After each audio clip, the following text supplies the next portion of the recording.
Hello, I'm Matthew Weinstock with a preview of the March issue of Hospitals and Health Networks. The cover story analyzes the ongoing migration moving care from inpatient to outpatient settings.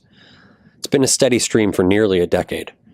From 2004 to 2011, inpatient admissions dropped 7.8%, according to the Medicare Payment Advisory Commission. Over that same period of time, outpatient volume jumped 33.6%.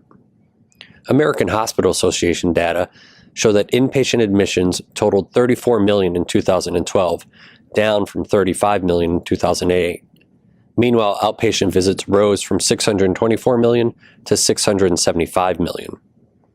Hospital and health system leaders are adjusting their strategic and operational plans to deal with that changing landscape, especially with the realization that new payment models are aimed at keeping people out of the hospital.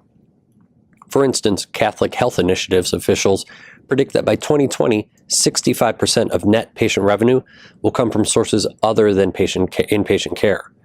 So CHI is working to expand its reach into communities and embarking on an ambitious clinical integration strategy. The same goes for Banner Health, which has opened 10 ambulatory centers in the past 2 years. When patients do end up in the hospital, though, one of the most important elements of patient care is nutrition. Malnutrition is a problem that clinicians are developing innovative programs around to ensure that patients are being diagnosed and treated properly. Here's Bill Santamore with details on that feature. One of the features in the March issue looks at hospitals' surging interest in nutrition. Research shows that about 1/3 of patients enter the hospital malnourished, and if that goes untreated, 2/3 will experience further complications.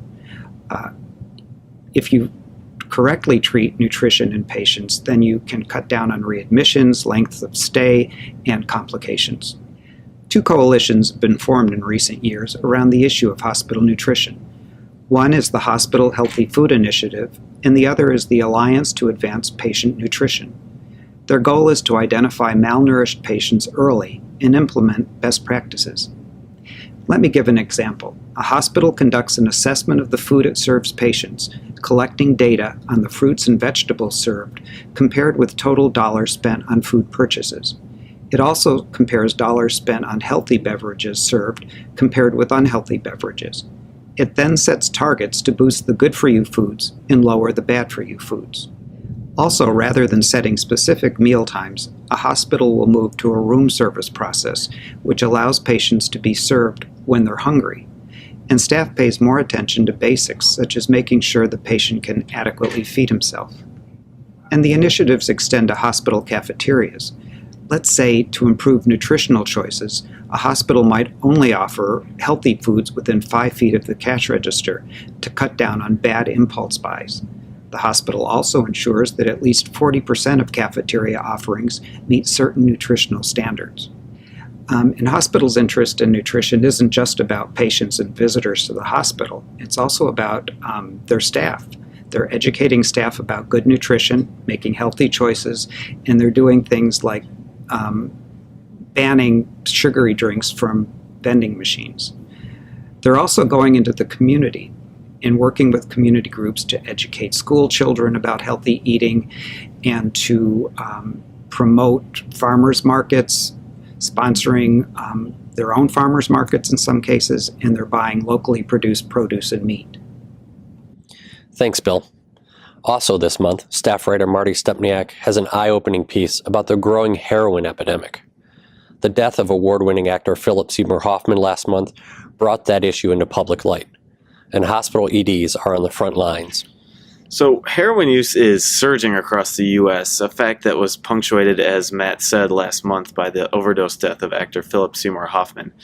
Patients like Hoffman are getting hooked on prescription painkillers and then turning to heroin when the bottle runs empty. The crisis has grown so severe in Vermont that the governor dedicated his most recent State of the State speech to the topic. There they've seen the number of people receiving treatment for heroin addiction double since 2000. We talked to some healthcare leaders in Vermont who are trying to tackle the crisis. The head of the State Hospital Association thinks it's sort of part and parcel of healthcare reform for hospitals across the country to try and get ahead of the crisis. and address the early signs of addiction, whether through primary care or treatment centers, before the problem spirals out of control and ends up in the emergency department or the morgue even. Thanks, Marty. For that story and more, be sure to check out the March issue of HNHN. And also be on the lookout for HNHN Daily's week-long coverage of the ACHE Congress starting March 24th. For HNHN, I'm Matthew Weinstock. Thanks for tuning in.